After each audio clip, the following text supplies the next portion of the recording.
Hello, my fellow Americans, and welcome to a special edition episode of A Quiet Rage. Joining me today, Patrick Mosolf, candidate for the 2nd Congressional District here in Virginia, running for the Democratic nomination in a four-way primary, correct? Yes. Mm-hmm. Okay. We are here at Great Neck Park, a spot I've never been before, but I'm certainly glad that Patrick recommended it to me. Go ahead and introduce yourself. Yes, I'm Patrick Mosolf, and I'm running for Congress this year in the 2nd Congressional District. I'm running for the nomination for the Democratic Party here in this district. And I am someone who, since a very young age, has determined that I want to do my best to make a difference in the world and in our country, to address problems that we're facing, to address issues that we're all facing. And for many years, I was an activist in Cincinnati, Ohio. Then I went overseas and worked in the international aid sector as an international aid professional. And I ended up working with U.S. Aid as well as the UN mission in Liberia, a number of different international NGOs. And then my sector that I worked in was in democracy and governance, which relates to respect for political freedoms, free and fair elections, the conduct of good government, rule of law, and anti-corruption. And after many years of working in that sector, I thought, well, I'd like to give it a try to be in government myself. And so when USAID was completely dissolved by the Trump administration early in 2025, I decided to run for office here in this district. And I'm hoping to win the primary this year. Early voting is starting on June 18th, and the election is running all the way to August 4th. So I'm asking for your vote this year in the Democratic primary here in Virginia's 2nd Congressional District. All right. So, in full disclosure, in the name of full disclosure, I intend to interview all four candidates for the Democratic nomination, and each of the candidates will be asked four questions that they all get in advance, two at the beginning and two at the end. Just there will be other questions, but those four, so there's kind of a baseline, and so that each candidate has the opportunity to provide a well thought out answer. So, we'll get right to it. Question number one. In a hypothetical, uncontested race, say you've won the Democratic nomination, you're pitching yourself to the entire electorate, and you have no opponent, why should we still vote for you? So, like I said earlier, most of my career since I was a very young man, and I'm not that young anymore, since I was a young man about the age of 20, I decided to commit my life to attempting to address challenges that I saw in the world and in our country. And over that career, I've spent a lot of time understanding and working on a variety of different issues that are taking place. I've worked on education. I've worked on livelihoods. I've studied a lot about economics. I mentioned already about how much I worked in issues related to democracy and good governance. I've also worked on things like human trafficking. I worked to help refugees in Bangladesh, and I've worked in war-torn countries. Having lived overseas for so long, I have a lot of experience in foreign policy. So compared to some of my competitors who maybe had a different background than I did, I feel very well prepared to address the multiple issues that our country is currently facing and that a member of Congress would need to be able to address in order to responsibly enact their role as a member of Congress. And in addition to that, I'd like to say that basically I'm someone that I think I've demonstrated in my career my motivation, which is a good motivation, basically to represent the interests of the normal person. So throughout my career, what I've been thinking about is how can I help people essentially in kind of like a social services or in kind of a aid professional type of role. And my interest has always been on how do you help kind of the common man to have a better life. And kind of two main ways I look at that are through livelihoods or standard of living and through the function of our government. And the third pillar of my campaign is about reconciliation. These three pillars of my campaign are recognized in my campaign slogan, which is together we can restore democracy and the American dream. So if you look at my motivation, my long career, and how familiar I am or how much I know about a wide range of different issues. I strongly believe that I'm an excellent candidate to be your next representative in Congress, and I'm asking for your vote in the Democratic primary from June 18th to August 4th this year. All right. Well, thank you for that answer. I appreciate that. So, now you've been elected in our hypothetical race. What are 2 or 3 of your main legislative priorities? I won't ask you to make promises because everybody loves to say politicians always lie. Mm-hmm. So, what are 2 or 3 of your top legislative priorities? So I mentioned about the 3 pillars. In fact, I talk to a lot of voters, and they often ask me, what would you do? And to be honest, I think that there's probably 30 or 40, to give a small number, there's probably 30 or 40 different areas in which a member of Congress might need to be active. That's why I kind of sum it up with these 3 pillars. Right. One of them I mentioned is like democracy and good governance. The second one is about people's standard of living or having a good life, the American dream. And the third one is about reconciliation. So in terms of democracy and good governance, already before the Trump administration, I felt a lot of concerns about our democratic system, and that there are a number of ways that I think our democratic system could be improved. But I've seen with the Trump administration that my concerns have only gotten deeper, and particularly that Trump and the small minority that support him are actually putting our democratic system even more at risk. So I think the first step would be to ensure that Trump is not able to do any more damage. And the second would be to try to solidify some of the things in our democratic system that previously may have been just sort of unspoken norms, to try to actually solidify them in terms of putting them into legislation, so that a future person in office like Trump can no longer take advantage of those.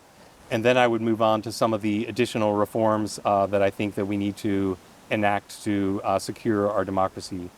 So just to give an example of something that Trump has done, which I think is a threat to our democracy, is, for example, normally there was an idea that the Department of Justice should be somewhat independent from the presidency, but we've seen that Trump has completely abused that norm by, for example, openly in a tweet directing his former Secretary of Justice to go after some of his perceived political enemies. That's one example. Another example is how the president is supposed to submit his nominees to Congress in order to get approval by the Senate, but he decided that he doesn't really want to get approval from the Senate anymore, so he just put his nominees up, and then he let them get, I think, 90 days.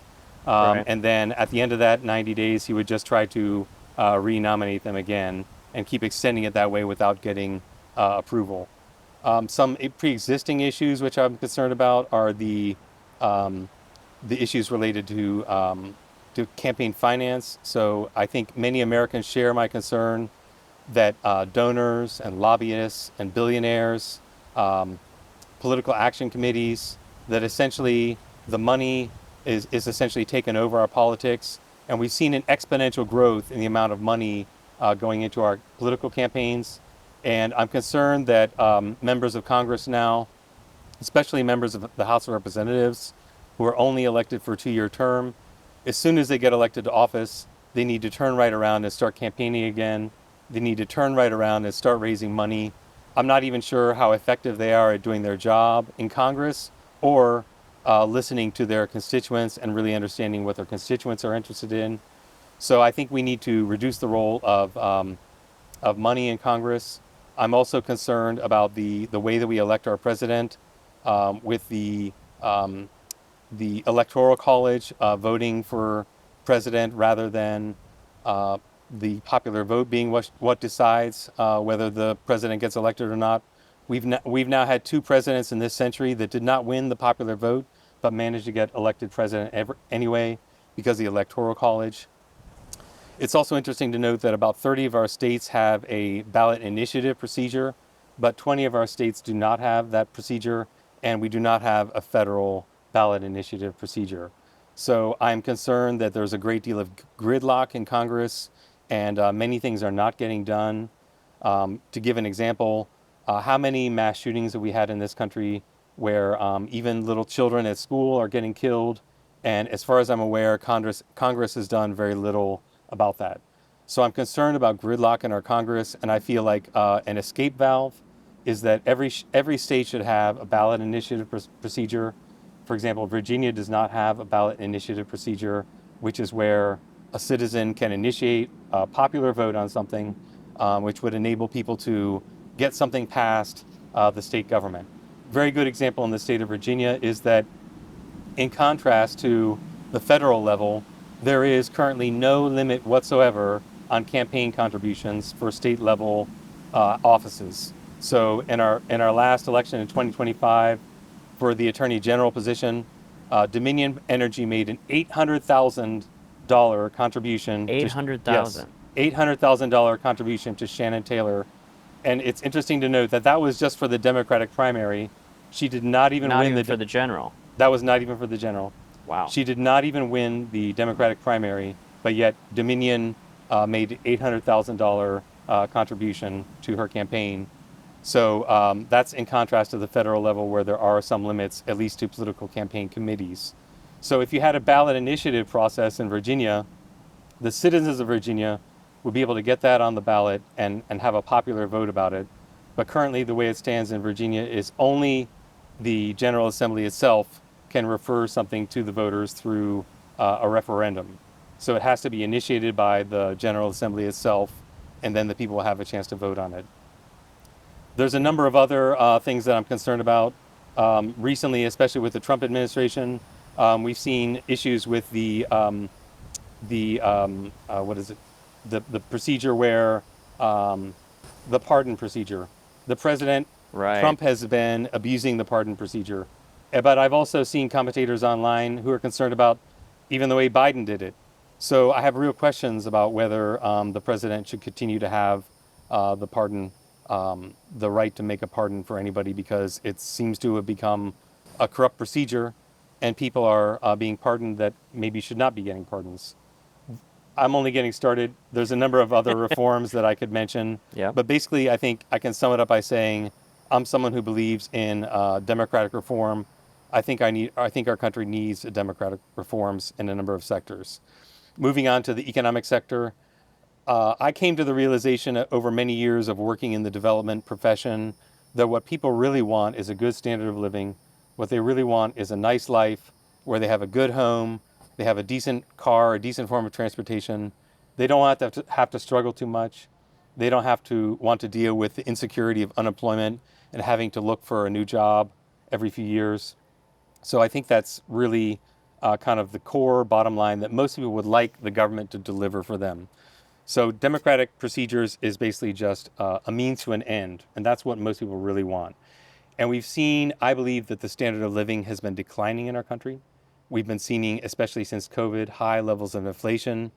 Trump tried to promise that he would do something about that, but now we see his approval rating on issues related to the economy and inflation like at like almost the near bottom that they could possibly be, looking at 30% approval ratings. And now with the war in Iran, we've seen the cost of all kinds of goods continuing to rise. We've seen the price of the gas pump extremely high. So I think any member of Congress should be working overtime to use their economic knowledge, to use their political knowledge in order to try to lower costs for people or to increase the amount of money that they're earning, and potentially also to decrease the amount of time that they have to work. And time that people work includes the time they spend at the office, but it also includes time for transportation as well. All the things that eat into that good time that people need to spend, that people have to spend enjoying their life. And so I intend to use my economic knowledge in order to look at both political levers as well as economic levers in order to try to improve people's standard of living. And I oftentimes people ask me, well, what are you actually going to do about that? Mm-hmm. And that's a very difficult question to answer. And I think it's going to be a lot of little things. Right. So, and I break it down into sectors. Housing is one sector, transportation, utilities, healthcare, and education. Those are some of those 5 sectors. I'm sure there's some other small sectors.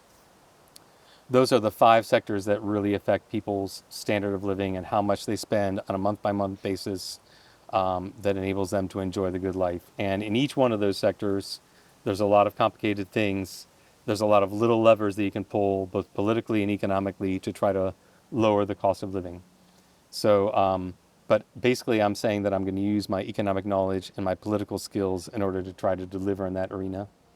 Moving on to the third sector about reconciliation. That's not necessarily something that can be legislated away. It's more about society and how our society is functioning. I talk to a lot of older people, people my age or older, who say that our political arena didn't used to be like this. You know, when they were growing up, it wasn't so hostile and conflictual. It wasn't as polarized as it is now. And I was just talking with a journalist yesterday about this and reflecting on why it's become this way. And I said, when I was growing up, and I may be revealing my age here, we had only the 3 network stations and a few Yep. public broadcasting stations that we would get with an antenna. Then cable came in, and we start getting the cable news networks, and that's when you start getting the polarization, where the cable news networks are starting to become more and more polarized and representing a particular partisan perspective. And the fairness doctrine was rolled back; it was done away with. So the fairness doctrine dictated that the 3 main channels had to provide both sides of an issue, but we don't have that anymore. And then after cable news networks, then you started getting into the social media age. And at first, Facebook seemed like a great thing. I used to be a promoter of social media when I worked at USAID in my first role with them. We saw social media as something where citizens would be able to advocate, do citizen journalism, for example. But now it seems like social media is sort of rearing its ugly head. So it's becoming even more polarized. It's created a soapbox where people can make more and more extreme comments, and that drives up their viewership, which actually enables them to earn money.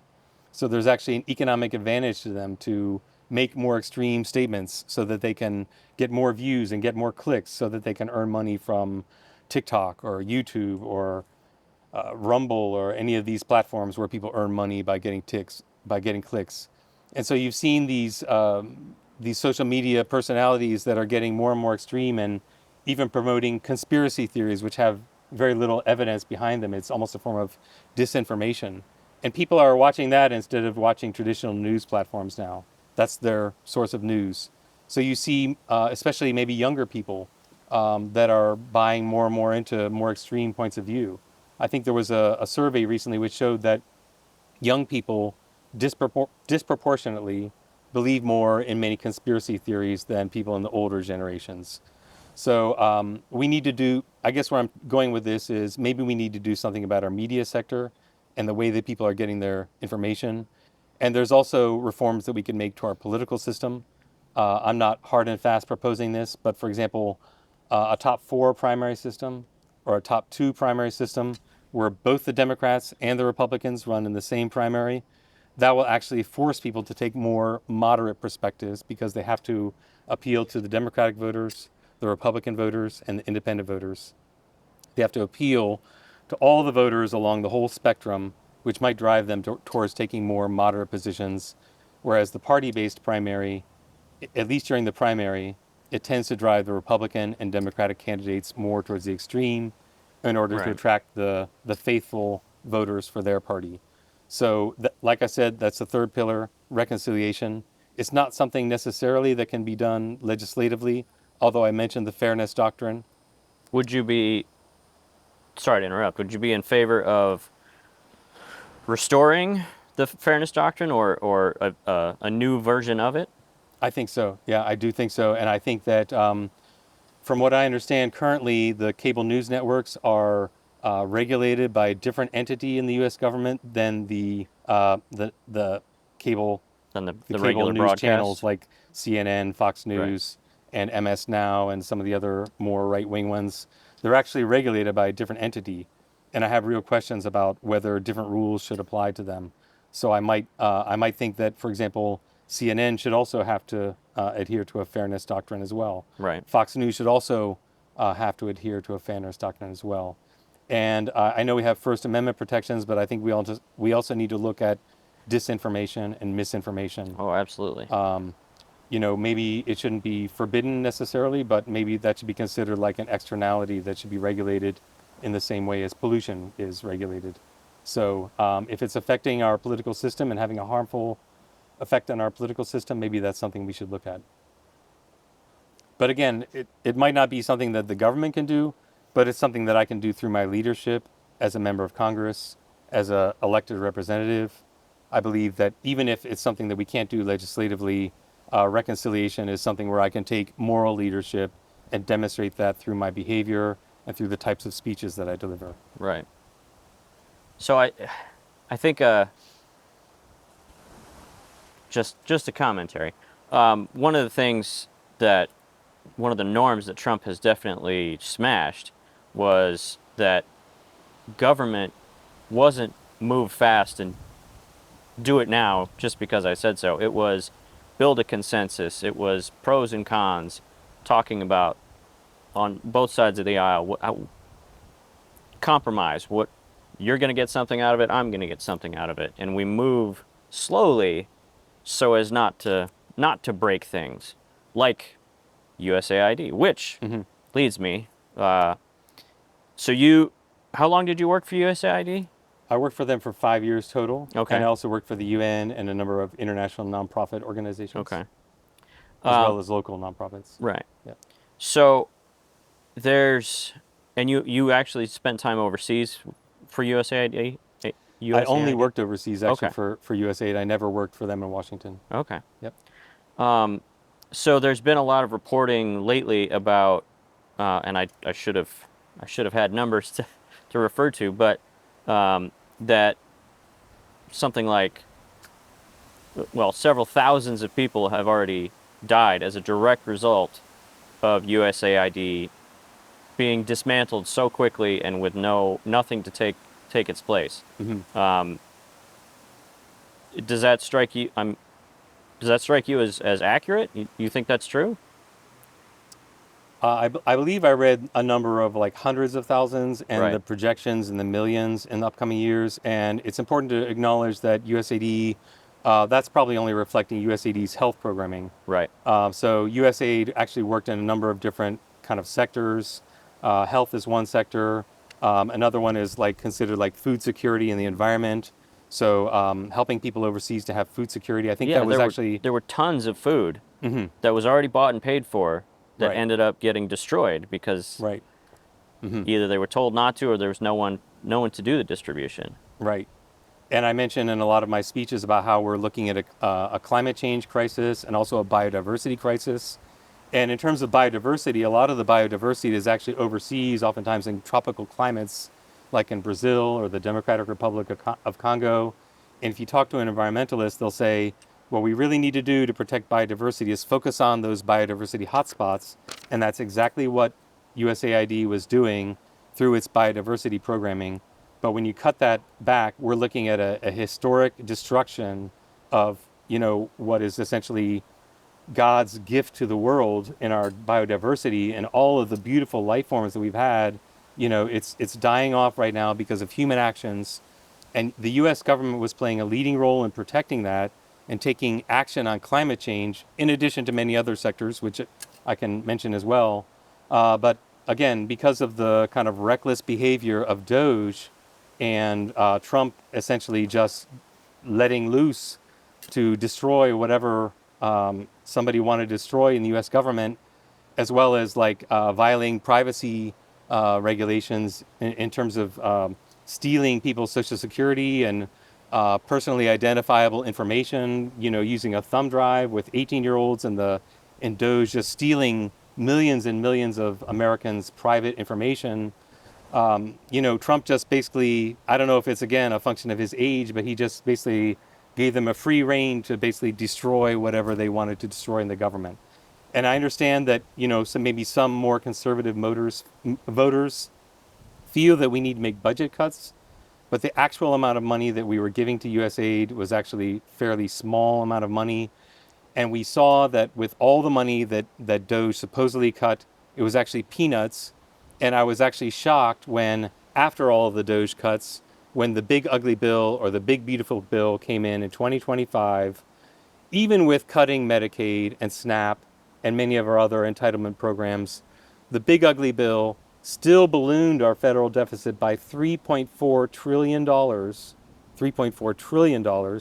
So if the real objective of the Trump administration was to cut our budget deficit, we can see that that was not Yeah. actually their real objective. Right. If that's what they were really trying to do, then we wouldn't have seen that in their budget bill from 2025. Right. Rather, what we saw was blowing up the deficit by nearly another 10%.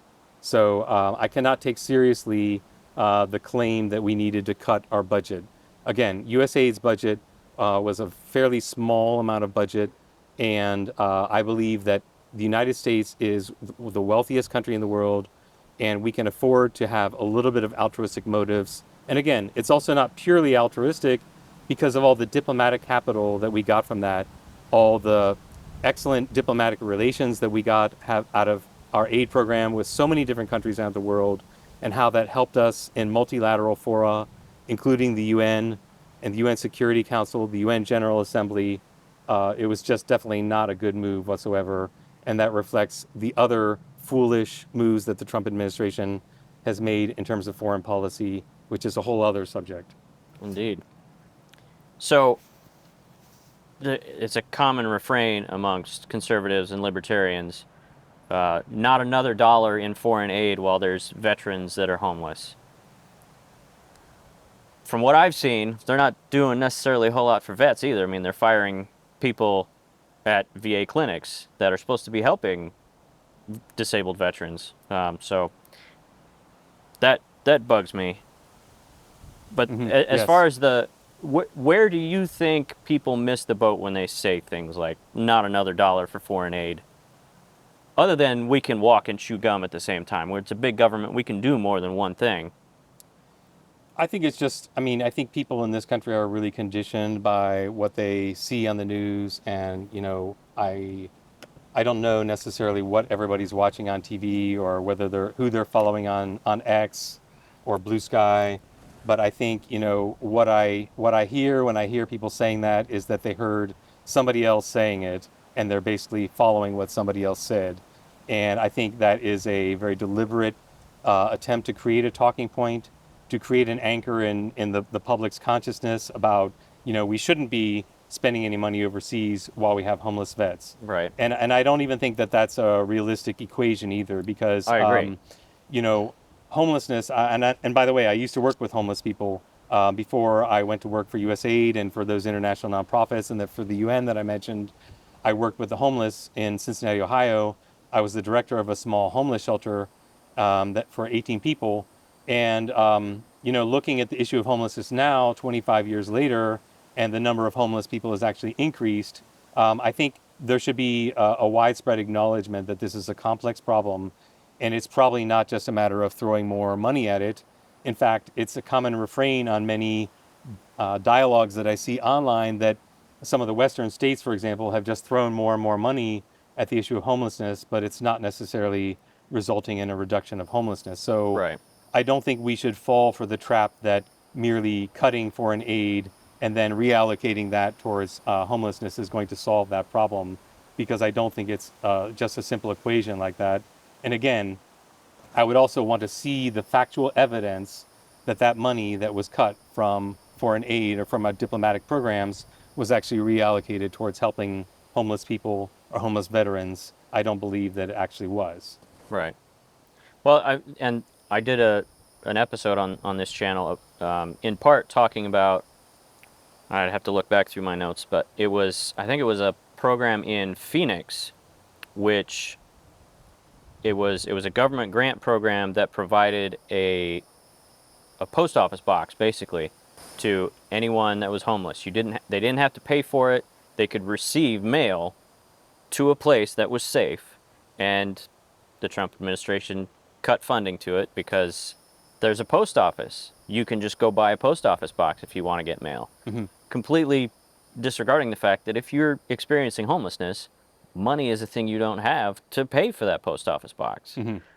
And anyway, Yeah, I mean, I think that Again, homelessness is a very complex issue, and we're going to need to use innovative solutions. And you mentioned, did you say Phoenix, I Arizona? think it was Phoenix, You know, yeah. there's a lot of local jurisdictions around the country that have tried different things. I think Houston, Texas is one where they just decided we're going to provide housing for like every single homeless person, and that worked. So I think, you know, we have a lot of experience, but what we need is sort of a concerted effort to review what's worked and what hasn't worked, and use innovative approaches, use some approaches that maybe are not that innovative, and apply that.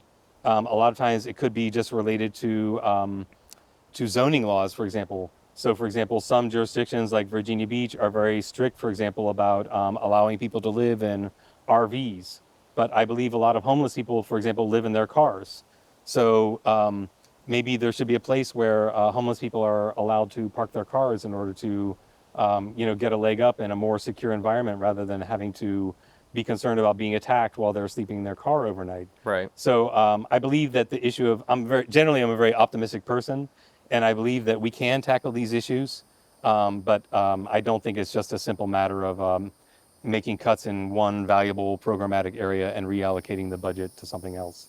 We Right. need to review what's worked in a lot of those different jurisdictions, like what you mentioned. And again, I think also what you're implying is if you really look at the hard, cold facts of what the Trump administration is doing, like, is that something that's really a priority for them? I would be highly skeptical of that. Right. If you say you're trying to combat homelessness and then you cut funding to a program that's trying to get those people their mail, Mm-hmm. if you say you're trying to support veterans and then you cut funding and jobs at the VA clinics, like your actions are not matching your words. Mm-hmm. And I think we'd find more of that if we really dug into that. Oh, I'm sure. I'm sure. So I read something recently since Trump won re-election the second time and started dismantling things that did take kind of an optimistic view on it. That yes, he is breaking things, norms, institutions, and that sucks. Just objectively, that's bad. Mm-hmm.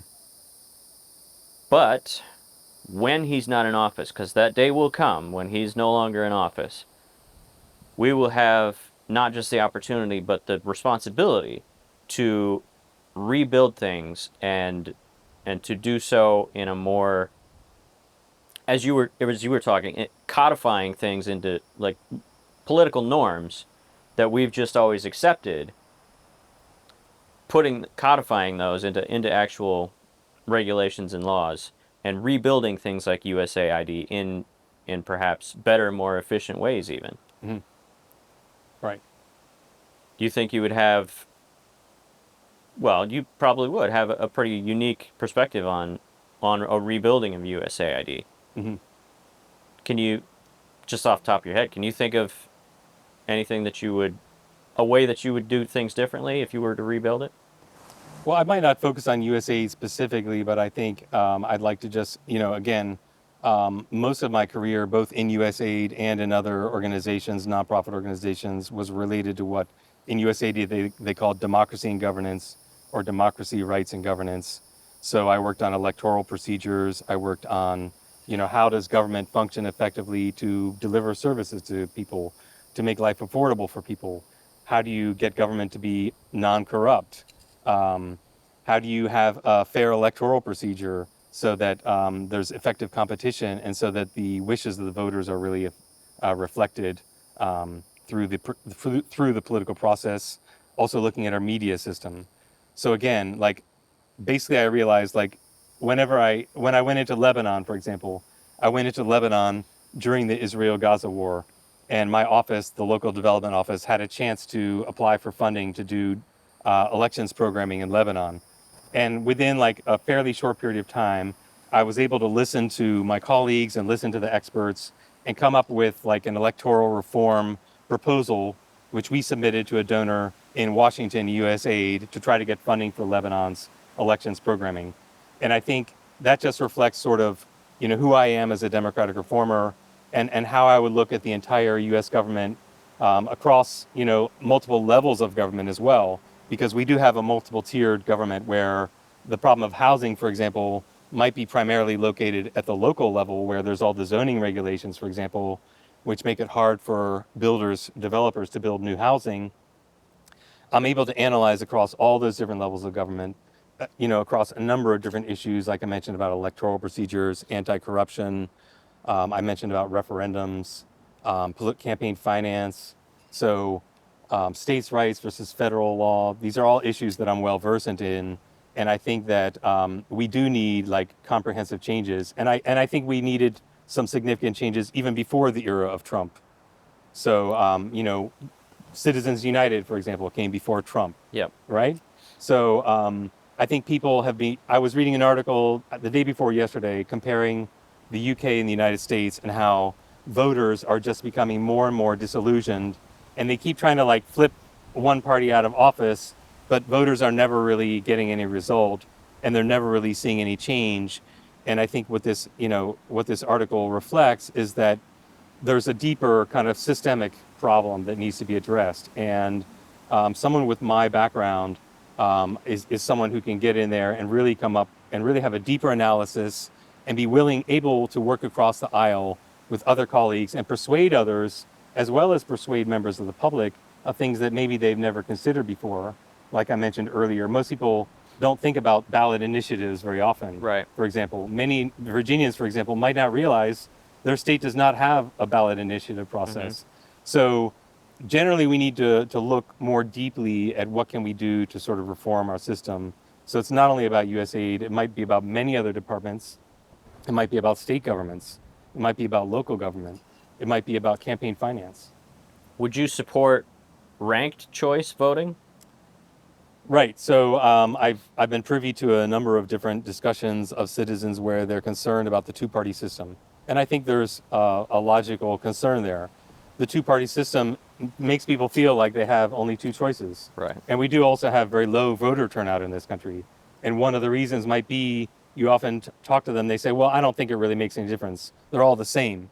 Of course, I mean, if you really study the two parties, between the lesser of two evils. Right. If you really study the two parties, you probably realize there is a difference between them. But for many voters, they might look at it from the outside and think there's essentially no real difference. And that might be related to what I said about the lobbyists, the special interests, the big donors, the billionaire donors. That's what's leading to some of this cynicism. Right. So, I think the two-party system is part of that. And one of the issues is the way we vote in this country. Two issues, you touched on one with the ranked choice voting. Another one is the single-member constituencies.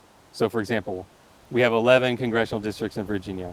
So we don't have proportional representation like many other countries have, where all 11 of those seats would be chosen according to proportional representation. Many European countries use that, for example, and other countries around the world use that system. If you were to use that system, then many smaller parties would have a chance to get one of those 11 seats, for example, to get a seat in parliament. And similarly, ranked choice voting also can be empowering to smaller parties because, for example, let's say you're actually like more sympathetic to the Green Party, right, or maybe you're more sympathetic to the Libertarian Party. Now you only have one vote, so you're going to think to yourself, you know what, I can't afford to vote for the Libertarian Party or the Green Party. I have to vote for the Democrats because I can't, seeing what Trump has done, I can't afford to let another Republican get into office. I've got to vote for the Democrats. Right. It's a lesser of two evils. I don't really want to vote for the Democrats, but I feel like I have to. Mm-hmm. So that's the way it is now. But with ranked choice voting, you could actually vote for a Green Party candidate as your first choice, and then vote for a Democratic candidate as your second choice. Right. That gives the Green Party candidate, a chance to get a fair number of votes, and then if they don't win outright, all of their votes are going to be transferred into their second choice. Right. So I support ranked choice voting. I think it's a good idea. I think Virginia should look at that. Virginia Beach should look at that. Chesapeake, Suffolk, we should all look at that. No, I agree. Again, you run into resistance, I think, sometimes with these kind of reforms. Voters might be opposed to change. There might be a little bit of conservatism there. But I think, we all need to, look at making some changes and, analyze them and consider getting behind them. But again, I do actually think within the Democratic Party and within the Republican Party, there are a lot of different tendencies. There's a lot of different factions. But I think the problem is for most voters, they actually have a hard time discerning the difference between, for example, one type of Democrat and another type of Democrat. Right. So I was telling someone the other day, for example, in a European system, our Democratic Party might actually be like 3 different parties with a Oh, proportional. absolutely. Yeah, yeah. But I think in our system, like most voters have a hard time seeing the differences within the Democratic Party or within the Republican Party. So I support ranked choice voting. I support, some people say that we should look at some of the bigger states like Virginia or California. Maybe they should go to proportional representation for their congressional seats. We can talk about that. Sure. That's something we should consider. Yeah, absolutely. All right, so we've talked about you've got lots of plans for when you get elected to Congress. What do you think somebody like me, just a regular citizen, what do you think we can and should be doing to make things better? Obviously, we should be voting. We should be getting out and volunteering. What else do you think we can be doing as regular citizens to positively impact our community and our country? Well, I mentioned about how, a long time ago when I was about 20 years old, I decided basically like I wanted to try to make a difference in the world and solve the issues that I saw going on around me. And, over the last, say, 30 years or so, I always thought about, I realized like one person cannot really do that much. And I always thought about like, how can I get other people involved in this? And what can we do to encourage other people to do things like that? And that's basically what I would say. If every single person in this country, if every single citizen decided, you know what, I'm going to become more civically engaged, I'm going to become more informed, I'm going to do the research, I'm going to follow the news, I'm going to find out what's going on, and I'm going to use my skills, I'm going to apply my education, for example. I'm going to apply my education to trying to figure out what we're going to do about this. It can't be only me. It can't be only you. It can't be only, a few members of sort of some activist groups around town. Right. We really need, a critical mass of like a large volume of people that are saying, you know what, I'm going to step up to the plate. I'm going to do something about what's going on in my country. I'm not going to turn away. Now, I know it's discouraging. I know psychologically it is difficult to look at what's going on. And sometimes it's just easier to say, you know what, I'm having a hard time in my life already. I've got my job, I got my family, maybe my spouse is giving me a hard time. This morning, my son yelled at me. I have all these issues. Maybe I'm facing financial difficulties. We all face difficulties, but, let's see if we can all pick up a little bit of the burden here and do what we can. Like I said, follow the news, do some research. One thing I've been discovering, I used to use search engines like Google, and I had to kind of pick through all these, different results I would get in a search engine search. But now I just use AI, and I can ask it a question like, what's the projected number of deaths from the end of USAID funding? And I can get an answer from any different number of AI search engines in a matter of a few seconds. So it's so much easier now, actually, for people to get involved and keep themselves informed. And then once like I said, once you start getting information, then you apply your analytical skills to it. Right. So all that education that we've been so lucky to have here in the United States, use your skills.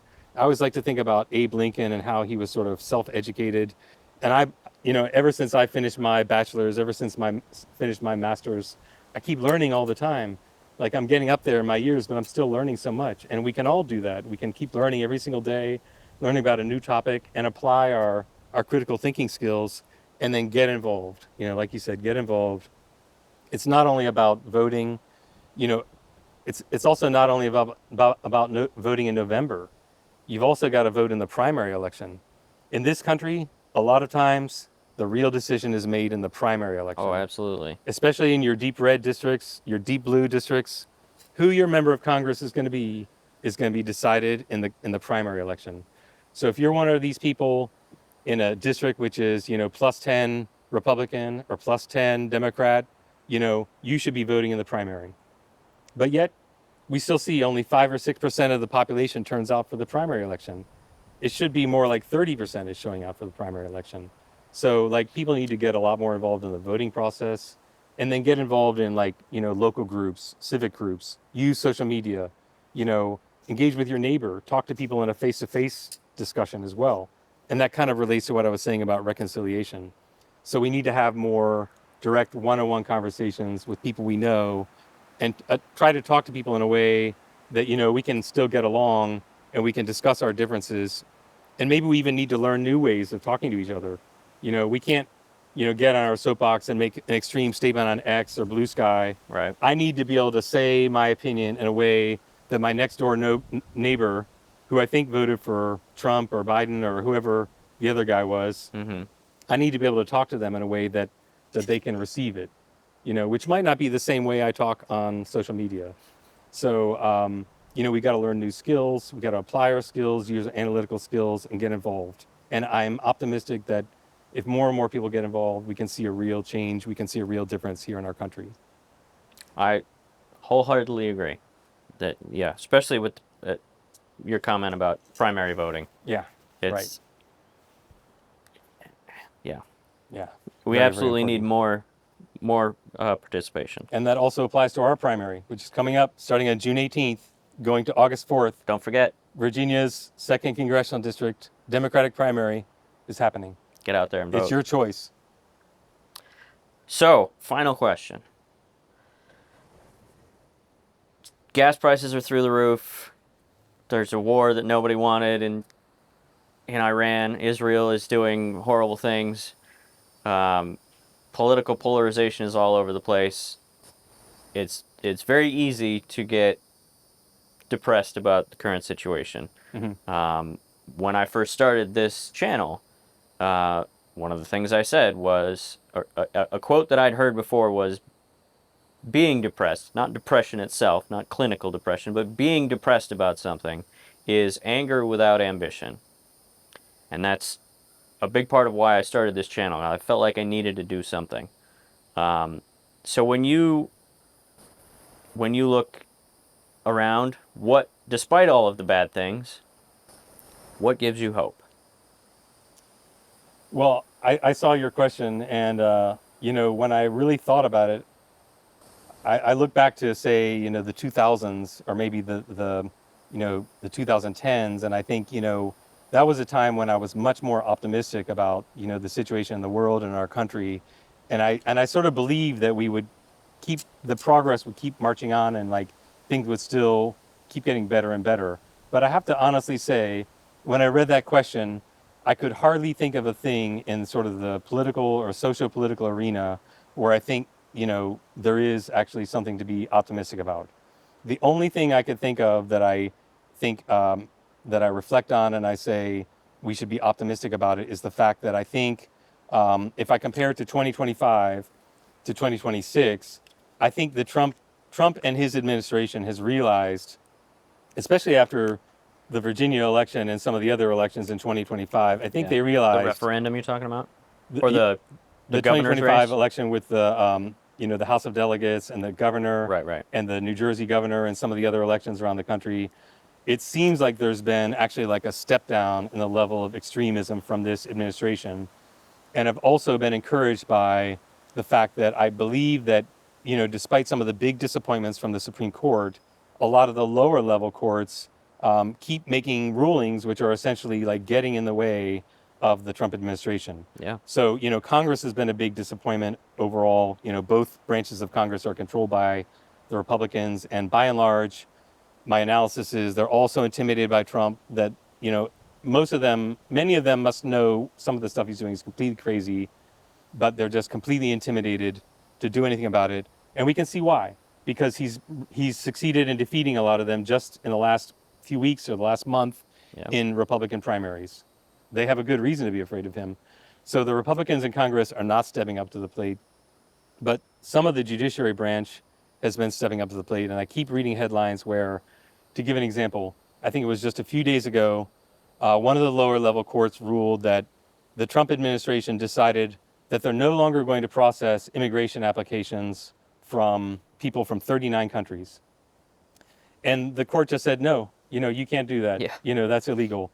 I'm not pulling up any immediately to mind, but there have been many, many other cases like that. There was that other guy that was sent to El Salvador illegally, and then he was returned back to the United States. Abrego and then Garcia. they accused Abrego, I believe. Abrego Garcia, yeah. and he was then accused of human smuggling, which just seemed to be a politically motivated charge. And then the Trump just said, you know what, this was a politically motivated charge. Mm-hmm. I'm letting this guy off.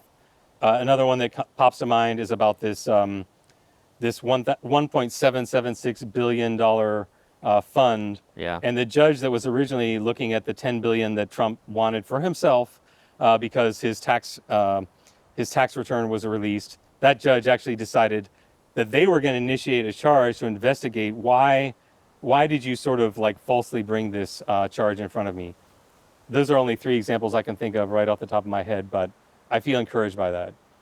But, again, I did say, like, I don't feel extremely optimistic at this time, but I think, as a spiritual person, and on a much deeper level, on a psychological level, and how I live my life, not necessarily as a political figure or as a candidate for office, I think it's a good practice for all of us to always be reflecting on all the good things in life, all the wonderful things that we have, things that we take for granted.